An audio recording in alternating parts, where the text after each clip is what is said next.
Okay.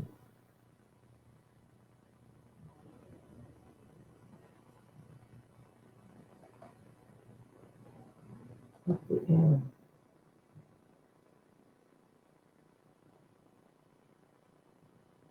Hello. I am seeing if anybody is on. I believe I'm live on both platforms.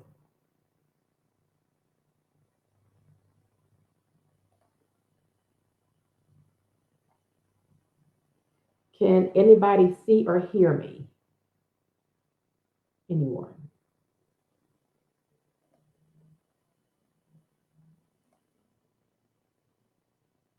Hello, hello, hello. Ah, there I am. Okay.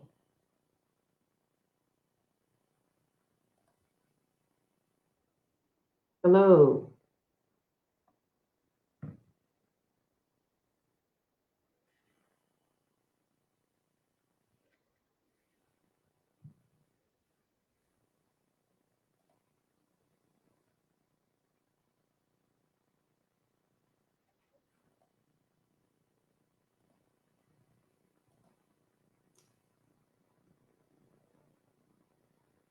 Making sure that you guys can hear me clearly.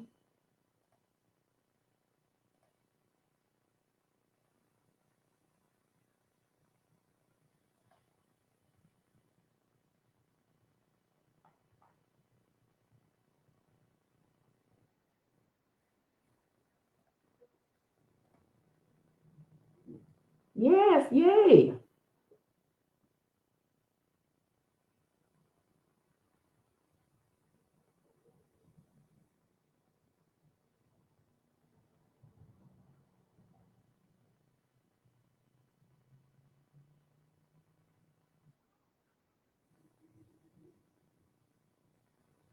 I'm not sure about my Facebook folks. Um,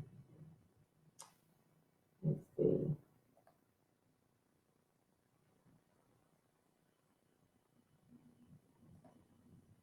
My Facebook folks, can you hear or see me?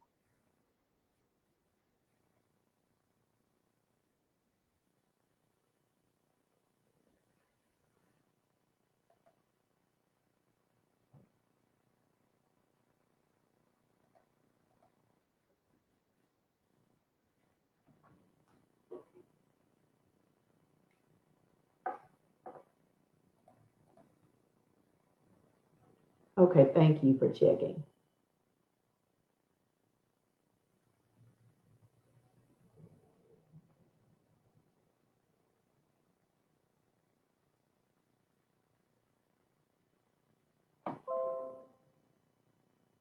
Yes, thank you.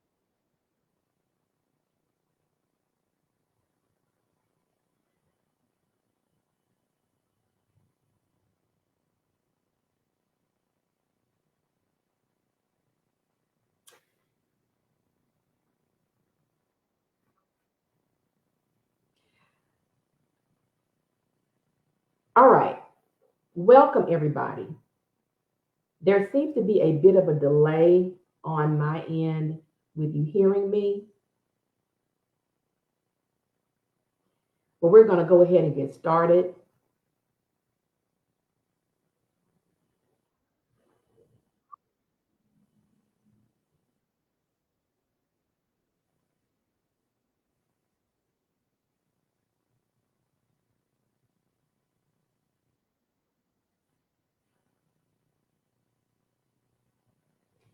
So, for those of you that don't know me, I'll introduce myself. My name is Robin Wilson Tucker, the president and CEO of Wilson Consulting LLC. And I'm delighted to talk with you today and share with you my journey about being unstuck, moving forward in your career.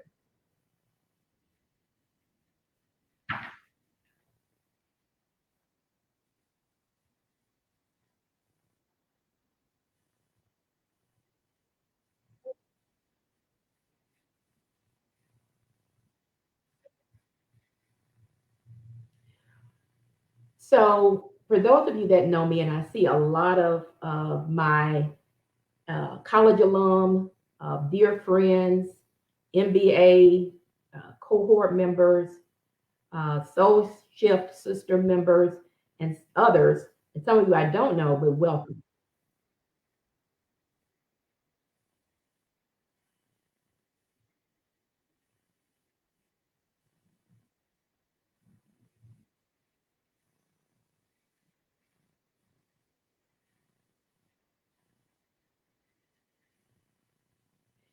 One of the things that I want to share with you is a little bit about what I do and why I wanted to talk about this topic. So, Wilson Consulting LLC helps business professionals transform by the power of LinkedIn. So, LinkedIn is one of the key and main platforms that I use to help transform people's careers and businesses.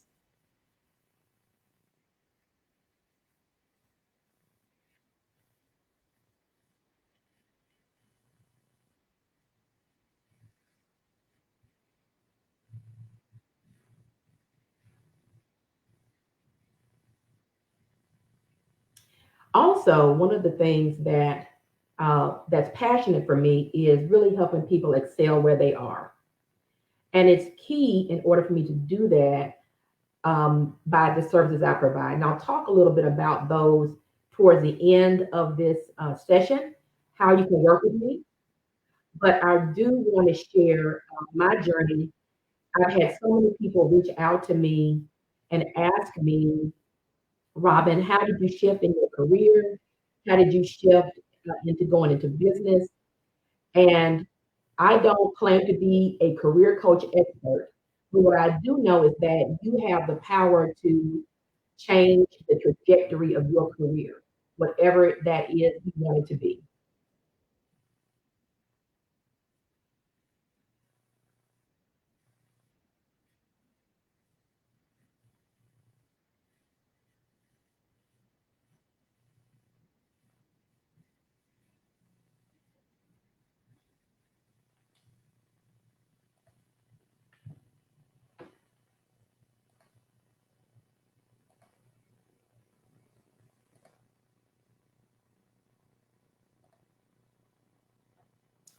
So I want to share with you briefly what we're going to talk about today.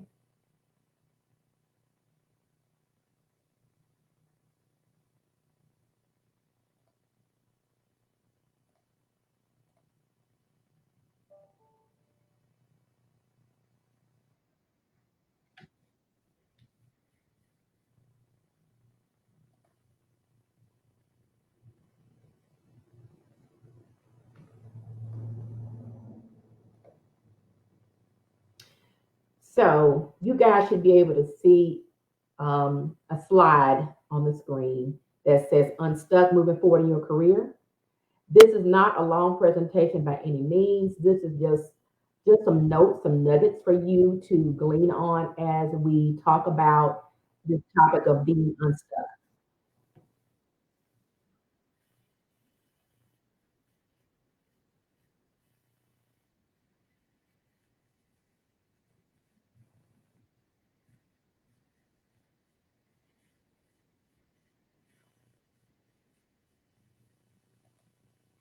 So this is my journey, and I felt like these are nuggets that anybody could glean from when they're looking at how they want to move in their career. No matter where you are in your career, you could be starting out, you could be mid level, you could be late level. It really doesn't matter. The main thing is that you take control and action of the career and or business that you want to have. So this acronym DARE, literally, guys, this came to me last night about 2 a.m. I was thinking, I was praying about how to present this information in the best way that would be impactful. And this acronym came to mind, and I built it out literally just in thought and action about how this could best serve you. So, dare to move in your career. Dare. DARE. We're going to talk about each one of these and break these down. So I hope that these nuggets are some things that you can use. When we talk about the D in D is really for decide. It starts with a decision. Wherever you are in your career, if you have a move, it starts with a decision. You have to determine, am I ready to make a move? Do I want to make a move? Am I happy where I am? And if you're happy where you are, that's perfectly fine. But if you were like me, I was not necessarily totally happy, and I felt complacent and I felt stuck where I was. Okay. And this has just happened for me within the past 3 months. I shifted in career basically in December. So this hasn't happened. This wasn't last year. This is very recent where I made this decision.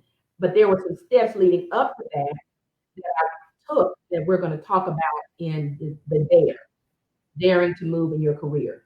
So it started with a decision.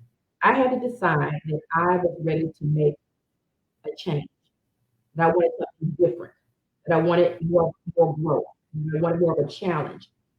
And so that's what you have to decide as well. You have to decide literally, is this, is it time for me, is it time for me to, that's,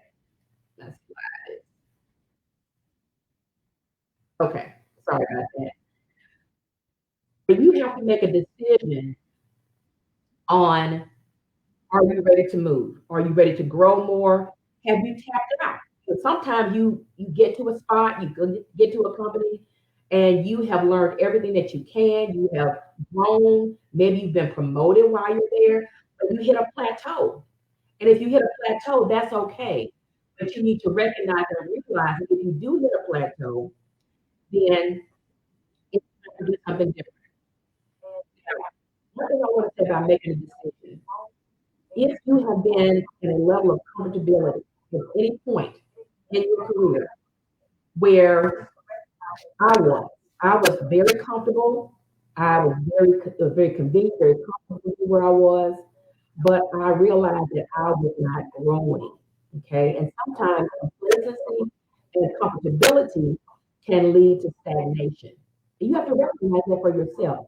You have to recognize, are you still getting the value, added value that you did before when you first started on it, when you were so excited to be there and everything was coming into play.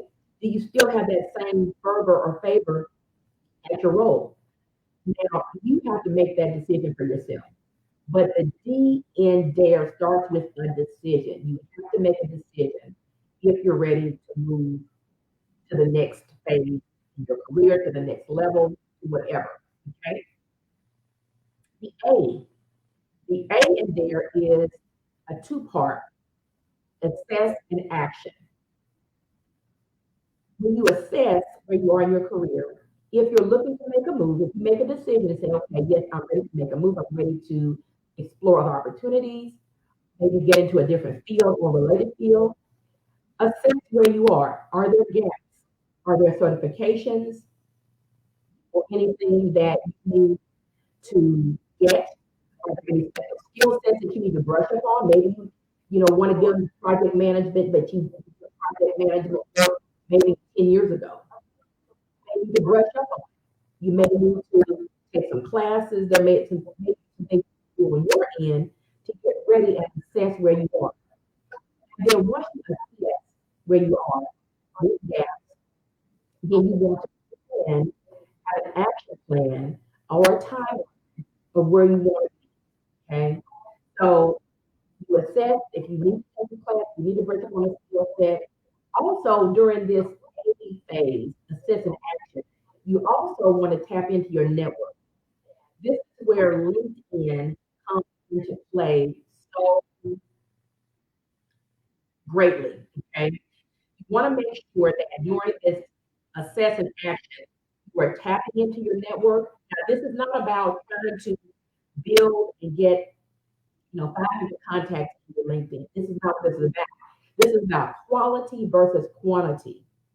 So you want to either reestablish, connect, or reconnect with those that maybe you haven't in a while. And you may say, well, Robin, I may be ready to move. I made a decision, but I don't necessarily want everybody knowing I'm looking, or I don't want my current employer knowing what I'm doing.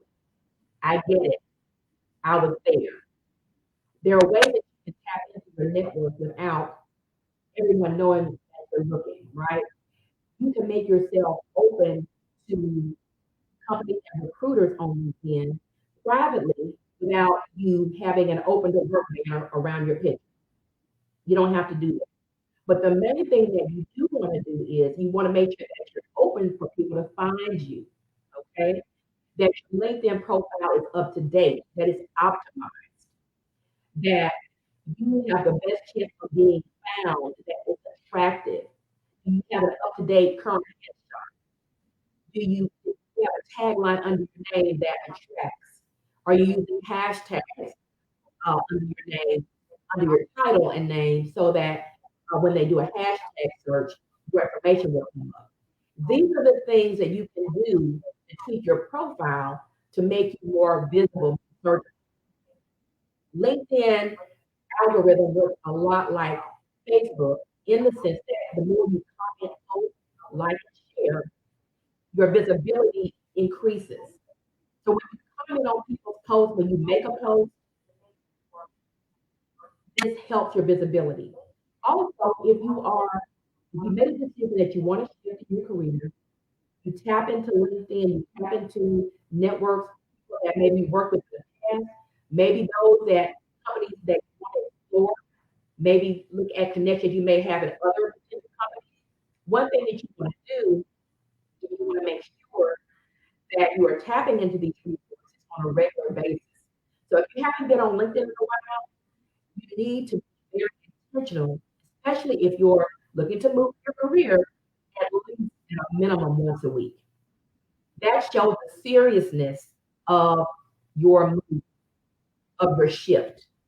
I will tell you that when I was looking to shift in my career, I spent a year on LinkedIn, and I'm still on LinkedIn now, obviously. But I spent a year really looking at different opportunities, applying for opportunities, and just connecting with those that were at the places that I wanted to maybe look at connecting with. LinkedIn has a great way of telling you if you're looking at a company that you're not working at, they'll tell you that you may have connections that work there, or you may know people that work there. Or common factors, university alliance or college alliance. You have to utilize resources to your advantage in order to shift. And the A is an action. I can't say enough. The platform that LinkedIn has is absolutely phenomenal. There are over 800 million people on LinkedIn, and companies are using this platform. It's the number one top platform for companies and recruiters. They are looking for top tier talent like yourself. And so you want to make yourself visible, you want to make yourself attractive, and you want to make yourself stand out. So if your profile needs some work, if it's looking a little dusty, that's where I can come in to really help you assist with that. If you don't haven't been on it a while, you say, well, Rob, I'm not going to be social media person. What are other ways that I can really reach my network? Well, LinkedIn is a huge piece on the virtual platform end, but also there are other ways that you can network as well with professional affiliate organizations or groups that you may be a part of. Professional networking strategies and how to work those strategies are another area of service that I offer to help folks figure out where the best ways for them to network, how they can plan and develop their strategies so that they can be visible and be found. So the A in there, the success and action piece is very, very important. Let's talk about the R, renegotiate, renegotiate, renegotiate, renegotiate, reevaluate, and redesign. It's never too late to start again or never too late to start something new. I don't care your age. I don't care where you are in your career, how young you may be, how young at heart you may be. It doesn't matter. Don't let fear or comfort or complacency stop you from moving or shifting in your career. Maybe you started out doing one thing out of your career and realized, I really don't like doing that, or I don't get the fulfillment out of that anymore. That's okay. You have the no, you have the power, the ability to renegotiate the terms of your career. You do. You don't have to feel like there's nothing else out there for me. There are no options. There are over 800 people, million people on LinkedIn. There are even double more jobs than that. There are, you have options. Don't ever think you don't have any options and that you have to stay where you are. That's a lie. You have the power to renegotiate. If you don't like where you are, change it. Look at the steps I've laid out. You can start with, I don't want to be here anymore. I don't want to stay where I am. I'm looking for more. You can start with that and go from there. But you do not have to feel like you're stuck in a place 10, 15, 20 years. You do not. Okay? You do not. Um, so when we talk about renegotiate the terms of your career, you want to reevaluate. You want to redesign. Or you may want to reevaluate what are the skill sets that you currently have, what are transferable. Like, for example, project management is a very transferable skill. Project managers can be used in all types of industries. Doesn't matter, in banking, in healthcare, in finance, in operations. They need project managers. Very transferable skill set. There are other skill sets that are very transferable. Evaluate, reevaluate where your skill sets are, how they can align. Don't think that because you've been at company X for 15 years that you can't shift over to another industry. You can. You have transferable skills that can transfer to anywhere. I'll use myself as an example. I'm an industrial engineer by degree. The first half of my career, I stayed pretty much in the manufacturing realm. When I went to school in the late 80s, that was the thing. That's where all the industrial engineers were going. They were going into manufacturing and operations. And at the time, I thought, well, these are really the only jobs that I can be in if it's a manufacturing facility. So I did that for about 12 years, and then I shifted over into transportation. I didn't even think that was an option for me to go into another sector because I've always been in the manufacturing environment. But I shifted in 2007 to a transportation logistics company and grew and learned more. I learned a whole lot more. I was able to transfer my skills, my process improvement background, my efficiency in operations. I was able to transfer that to make operations efficient in other areas. And then once I did that and started learning and growing, getting more into the strategic planning space and analysis space, I realized that I had even more transferable skills that I could use to transfer out wherever else I was going to go. So in December of 2022, I made another shift into healthcare. Hadn't even thought about healthcare, didn't even think that was a viable option for me, right? Because I had done manufacturing operations and I had done transportation and logistics, things that seemed to me more engineering realm, but healthcare. And then lo and behold, I find an opportunity that talks about improving processes. So that's what IEs do.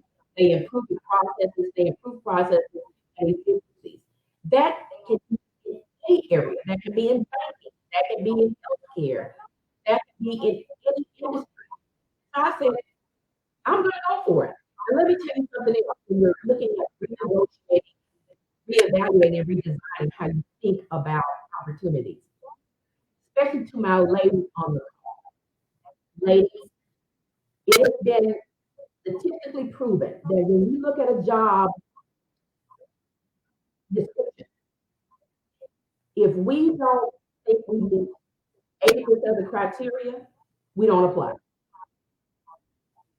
We just don't.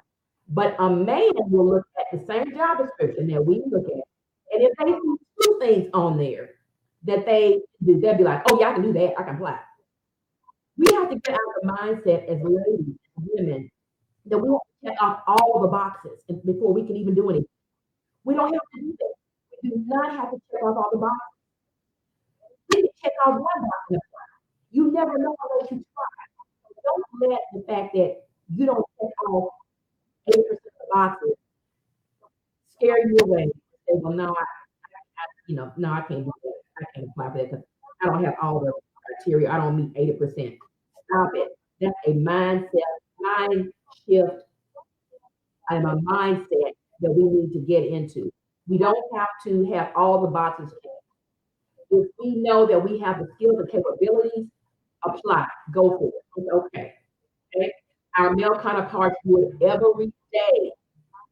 They'll see two things that they're good at or they have a skill set for, and they'll wing the rest, even in the interview.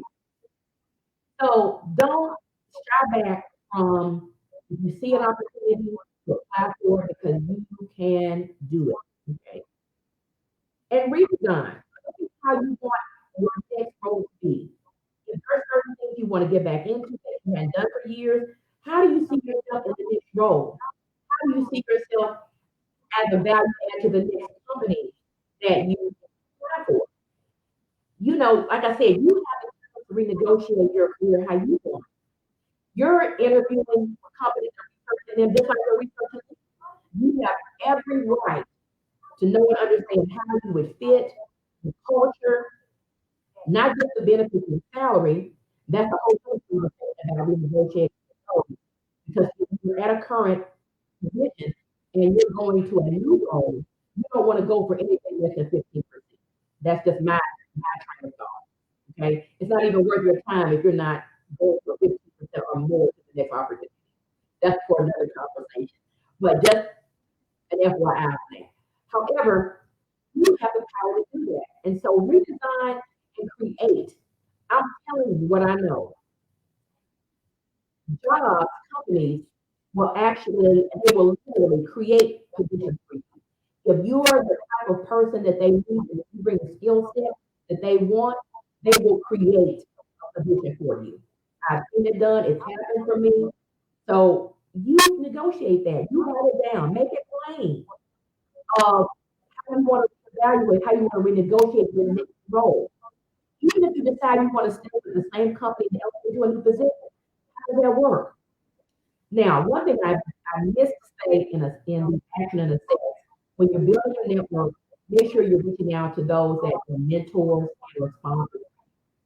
Mentors and sponsors. There are a big difference between a mentor and a sponsor when you talk about your action plan. A mentor is more like a coach, somebody that you can ping things off of, that can kind of guide you through your journey as you were making moves. A sponsor is somebody that speaks for you in rooms you're not in. They can advocate for you for positions. So if you don't have a mentor or a sponsor, you need to think about getting one.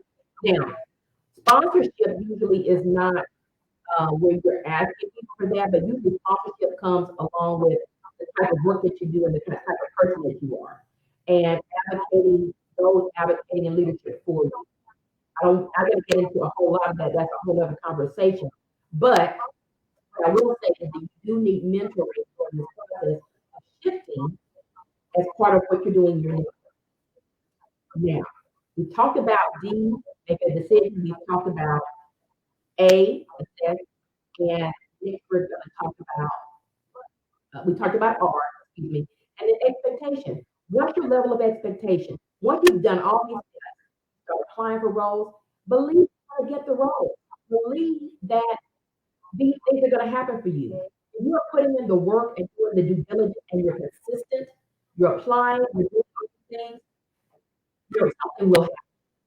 You have to have a level of expectation that things will happen for you. It's really that simple. You don't have to do a lot of guesswork. You're putting in the work, you're doing the actions, these things will happen for you. So I hope that you guys got something out of the dare. Our time is nearing down or winding down. I want to just share with you just these tidbits of my journey and things that helped me. And I hope that you dare to move in your career. So these are just some ways that you can work with me. I hope that you're able to see it. It's a little small on the slide. But of course, if you're listening to me, you're already connected to me on either Facebook or LinkedIn. And if you're interested in working with me, send me a note, a DM. I'll be glad to share with you what's going on right now. I am running a special on consulting services. Um, for more information, but I would love to help you shift and get unstuck in your career journey. So thank you all. I really appreciate your time. My Facebook folks, thank you. I appreciate you spending part of your lunch break with me. And any questions, any comments, I appreciate all the support.